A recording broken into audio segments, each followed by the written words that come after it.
dapat tamong tutukan. Opisyal ng mibuklat nganing Webis ing meto nga bayong restaurant king syudad ning San Fernando. Iting Fat Joe's Diner, dani ning MacArthur Highway, Dolores, San Fernando. Murat man yamang pamangan kasabi ning masanting nga lugar. Ing pigmaragol ning mesabing pipanganan, amikitemang Filipino-American cuisine. Pakiramdaman tamo yung detalye king balitang ini. Besinayan niya ngayon Webis ing opisyal na pamamuklat ning bayong burger, hot dogs and steak restaurant king Barangay Dolores, Ciudad San Fernando, a Fat Joe's Diner. Meto nga parada at motorcade ding segawanan din bayo ing ribbon cutting ceremonies ning mesabing restaurant. Agpangkang Kate Ordonez, metong karang mikibandi king Fat Joe's Diner, metong nga kaniting restaurant karang pekamumunang mika Phil-American mix king karelang menu. Kasi aisip ni ala pang makanini Kenny. Atin man parang mga ano lang, like burgers lang, ganon.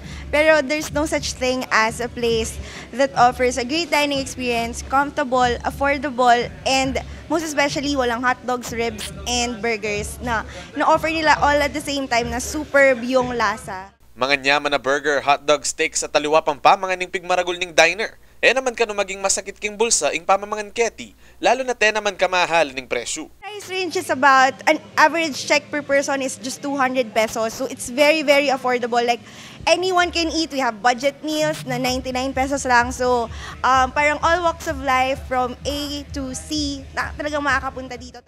Dagdag na pang Christy Malyari, metong karang mikibandi king Fat Joe's Diner, anti nala mo rin kanong mipapamilya, renge ganaganang staff keti, anya naman siguradong maging komportable darang memalang mamangan. Our staff is very friendly, they're well trained, and they're very well prepared for any customers actually, and they're very welcoming para sa lahat ng mga Kapampangan. Itimo rin ng pisyag ng Florentino Mercado, anya naman sigurado kanong sulit ing pamamangan king mesabing restaurant. You should eat here in Fat Joe's kasi para kakaibang experience naman. Kasi common na dito sa Pampanga yung Kapampangan food. So, we're bringing different kind of restaurant dito naman para sa lahat ng tao dito sa Pampanga. Sa lukuyan niya mo rin kanong tatanggap reservations ngayon ng Fat Joe's Restaurant at siguradong ngela kung may nipreting tao lalo na't dakal malyaring gawan dagdag paking pamamangan. Yeah, we do. We actually do catering. Soon we will do it outside. But for now, small functions can be held here.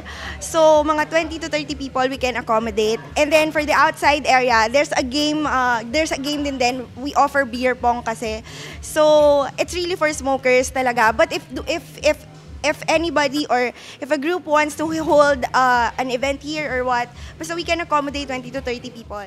Amuyutan na no maning mabilog a pamilya ning mesabing restaurant deng eganaganang memalen bang subukan ing Fat Joe's experience. Fat Joe's. Just do it! Ako po'y Paulo Marcelo para king News Force Pampanga. Balitang tutu, King Balen Susuyu.